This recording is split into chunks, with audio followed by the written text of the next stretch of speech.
উপস্থিত মাননীয় প্রধান শিক্ষক মহাশয়, মাননীয় শিক্ষক শিক্ষিকাবৃন্দ, মাননীয় অতিথিবৃন্দ, আমার দাদা দিদিরা, বন্ধু বান্ধবীরা ও শ্রোতাগণ, আজকের এই অনুষ্ঠানের দিনটিতে প্রধান ব্যক্তিত্ব মাননীয় কালীদয় স্যার মহাশয়ের বিদায় সংবর্ধনা অনুষ্ঠান উপলক্ষে আমি দু চার কথা বলছি।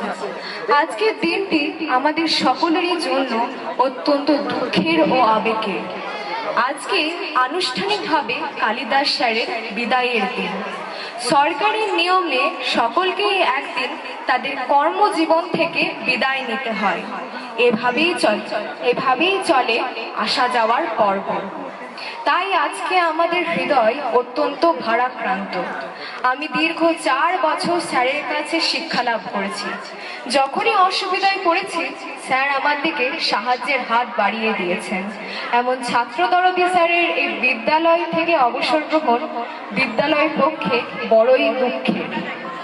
আমরা এই অনুষ্ঠানের মাধ্যমে স্যারকে বিদায় জানাচ্ছি।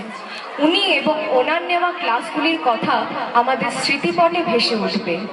দুঃখের সঙ্গে বলি, যেতে নাহি দিব হয়, তবু যেতে দিতে হয়, তবু চলে যায়। সবশেষে ওনার সুস্বাস্থ্য ও দীর্ঘায়ু কামনা করে আমি আমার বক্তব্য এখানেই শেষ করছি। নমস্কার। ধন্যবাদ ভূমিকা।